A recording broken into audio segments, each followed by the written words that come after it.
पतंजलि योग शास्त्र में ईश्वरीय अनुसंधान तथा योग सिद्धि और समाधि के लिए स्थिर सुखमासन यानी कि स्थिर और सुखमय आसन आसन हो ये कहा गया है। यह क्यों होना चाहिए इसकी वजह बताते हुए वह कहते हैं प्रयत्न शैथिल्यंतम समापत्तिभ्यासम यानी के प्रयत्न यानी कोशिश से लाया गया शैथिल्य और अनंता से समापत्ति, ये दो कारणों के लिए श्री सुखमासन का होना नितांत जरूरी है। हमारे अंतरात्मा को परमात्मा में लीन करने के लिए लाख प्रयास यानी कोशिशें, इसे ही पतंजलि समापत्ति कहते हैं और इसके लिए शैथिल्य लाना चाहिए। कार्यशु कौशल्य योग यानी कुशलतापूर्वक किया गया कार्य ही योग कहलाता है, तभी यह कार्य सिद्ध हो जाता है। फिर वो दैनंदिन रोजमर्रा का कार्य हो या फिर विद्यार्थी द्वारा किया गया निरंतर अभ्यास हो या फिर साधक द्वारा किया गया मंत्र जाप या ध्यान धारणा हो।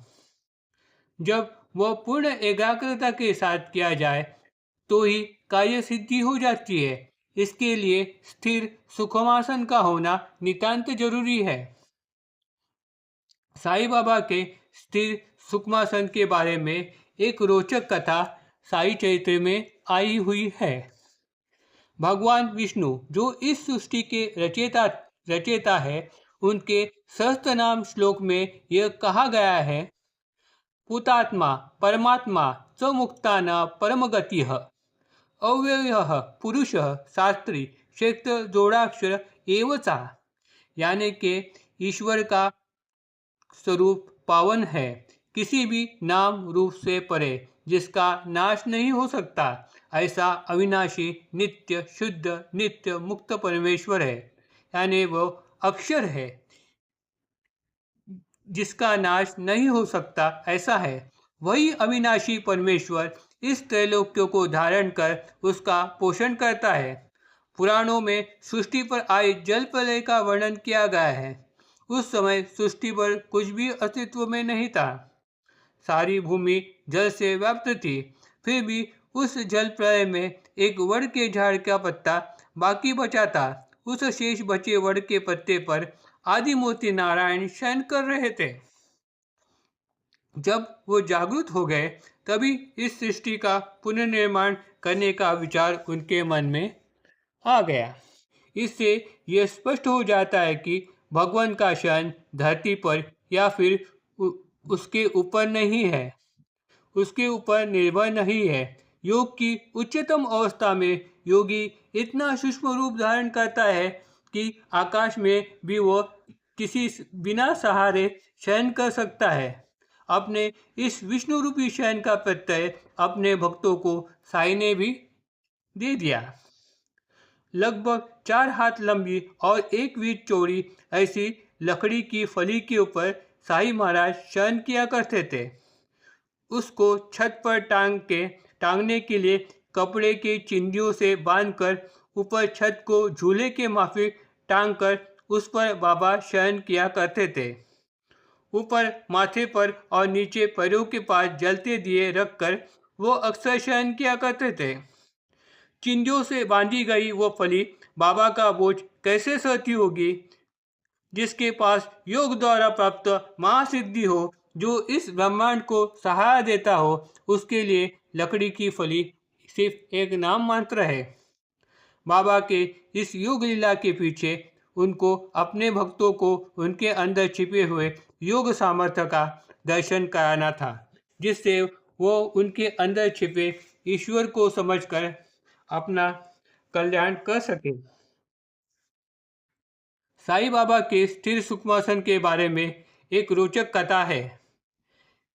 एक बार बाबा अपने फली के ऊपर के शयन के बारे में अपने एक भक्त काका साहेब दीक्षित को बड़े ही रोचक ढंग से बयान कर रहे थे। तब काका साहेब दीक्षित के मन में ये कल्पना आई और उन्होंने बाबा से कहा, अगर फली पर शयन करने की इच्छा है तो मैं आपके लिए एक वैसी ही फली टांग देता हूँ, उस पर आप चैन से सोना। इस पर बाबा ने उन्हें जवाब दिया कि मांसापति को नीचे छोड़कर मैं अकेले कैसे ऊपर शयन कर सकता हूँ। अरे अच्छा है जो मैं नीचे ही सोता हूँ।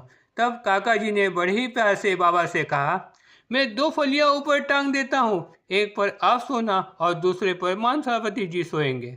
इस पर बाबा ने हंसते हुए कहा, अरे वो काहे का फली पर सोएगा, ये उसके बस की बात नहीं। जिसमें पूर्ण योग्यता है वही उस फली पर शयन कर सकता है।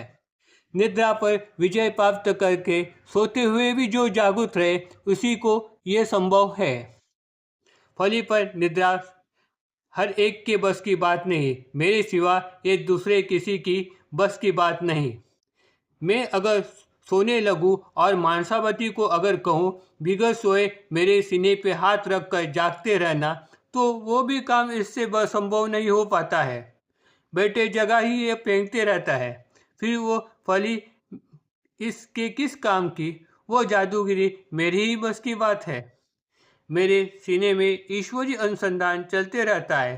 तुम मेरे सीने पर हाथ रखकर उसका अनुभव करना, अगर मुझे निद्रा आए तो जगाना। ऐसा कहने पर भी यह खुद ही सो जाता है और इसका हाथ पत्थर की तरह कठिन बन जाता है। फिर हे भगत कह के पुकारने पर डर के मारे हड़बड़ाकर निद्रा भंग होकर जागृत हो जाता है।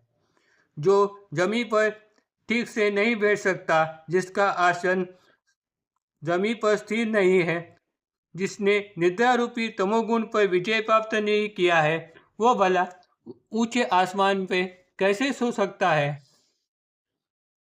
वेदों में कहा गया है, या निशा सर्वभूताना तस्य जागति संयमी। इसी बात का ये उदाहरण है। श्री बाबा यह सर्वव्यापी सर्वांतर्यामी थे। उनका 6 फुट का देह परब्रह्म का ही शेष रूप था, इसलिए वो अंतरिक्ष में शयन किया करते थे। ऊपर बताए गए उदाहरण की तरह धरती का सहारा लिए बगैर शेष बचे जगह पर उनका देह विश्राम करता था। ऐसे शेष साई ने साईनाथ को मेरा प्रणाम। बाबा की इस कथनी से हमें ईश्वर भक्ति चिंतन मनन में स्थिर सुखमासन का महत्व पता चल जाता है। यानी जिसने अपने मन पर काबू कर लिया हो वही शांति से ईश्वर भजन ध्यान में मग्न हो सकता है। भगवद गीता में भगवान अर्जुन से कहते हैं, बड़ा ही कठिन है मन को एकाग्र करना, लेकिन आगे ही वो इसका उपाय भी बताते हैं। अभ्यासेन तु कौन्तेय वैराग्येच्य गृह्णन्ते हैं, यानी प्रयत्नपूर्वक किए गए अभ्यास तथा वैराग्य यानी दुनिया की भौतिक बातों में ज़्यादा न उलझते हुए पूर्ण व्यक्ति से ही योग संभव हो पाता है। Om Sai Ram. Please like and subscribe my channel.